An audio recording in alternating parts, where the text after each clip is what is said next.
for the love of all that is holy, sweet baby Jesus and all the disciples, live your life. Live your life. I have been so deeply moved this weekend, like shook rock to my core by something that I didn't expect to have that kind of an effect on me. A couple of years ago, I started following Jessie Lee on Instagram. She is the #1 in the world network marketer and the people's mentor. She's so gritty, so straight to the point, so genuine, so authentic, and so no bullshit. And I was like, she's a bit of me. She's driven, she's out there, she's grabbing opportunities, she's making shit happen. I don't know how I found her, but I was instantly like captivated by her and also just completely inspired. Anyway, about 6 months ago, I think it was now, maybe a little less, 4 or 5 months ago, she was diagnosed with stage 4 colon cancer. Absolutely, like, shocking. She's 34 years old at this point, 33 in fact. And like, of course, it just absolutely rocked everybody to the core. Anyone who knows anyone who's done chemo knows it's awful. She decided she was going to go all in on a holistic approach to this cancer journey. And why she could do this so easily is because she was a multi-millionaire. She had built an empire, her company, a support mechanism, a network with so many people in it, so many resources in it, and those resources were all disposable. They were at her fingertips. She was able to travel for like pioneering treatments in Germany, in California. She's in the States, she's in Texas.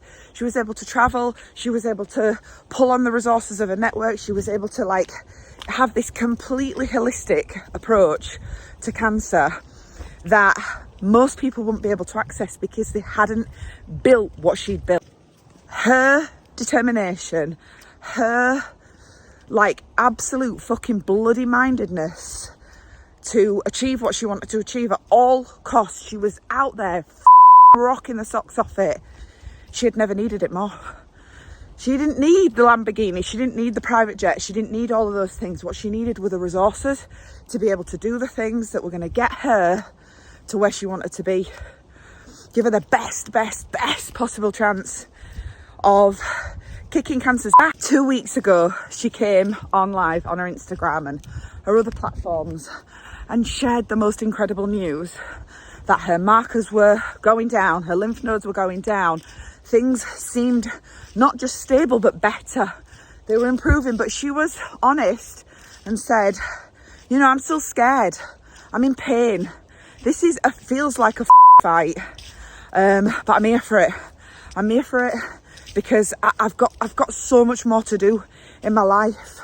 And she'd already impacted, I can't even begin to imagine how many people she's impacted, helping them build their businesses, change their lives, get their financial freedom. And she was like, I'm not done. And this scan, this, these tests came back and it was so positive. 2 days later, she was dead. 2 days later, she was dead.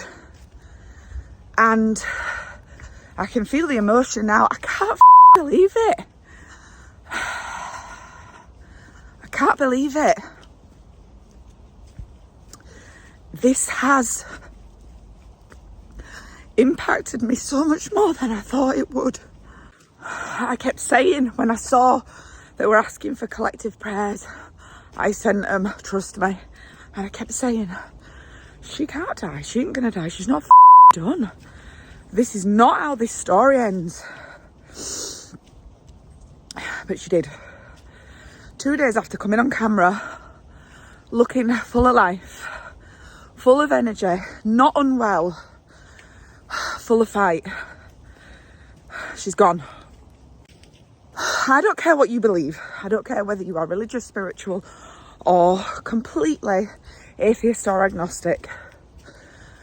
Whatever happens when you leave this life, this physical body, We don't really know. We've got lots of thoughts and ideas and beliefs, but we don't really know. But what I do know is the human beings left behind on this planet, they can't touch you anymore. They can't feel you anymore. They can't speak to you anymore. You're not there. You're gone. You might be blessed enough to be able to do some of those things in different ways with different skills and powers through different realms. But the vast majority of people, it's binary. 1 minute you're there, the next minute you're not. She was able to she travelled, she was in love, she was spending time with a boyfriend. She didn't have any children. She was 34 when she died. She was able to access everything that she possibly could to have the best life. And she had a carry on to start with. She came from a broken home, abused, dad in jail, all that shit. But she fought all the way through for her success, for her resources, for her network, for her community. And her life was short, but the impact that she had was massive. And I want that kind of impact. I want to build those kind of resources, the kind of resources that when me or somebody that I love is in trouble, I'm like, I know people, I've got money, we can sort this out. We can do the very best to stack the odds in our favour. I want that. So many people are like, yeah, you could be dead tomorrow, and you really are not grasping the reality of the situation that you really could. And regardless of what you believe, the people that are left behind, it's not easy, and for some people impossible to get over it and to be able to access you ever again. You're gone. What are you going to leave behind? What's your legacy? When she died, I am absolutely certain, surrounded by friends and family and people who loved her, I know that she was able to say, and people were able to say, you had more impact on this world in 34 years than some people have in a whole lifetime. What's your legacy? Are you living your life? If you're not, please start today. Just start today. Just start today, because it is as simple as that. Here today, gone tomorrow.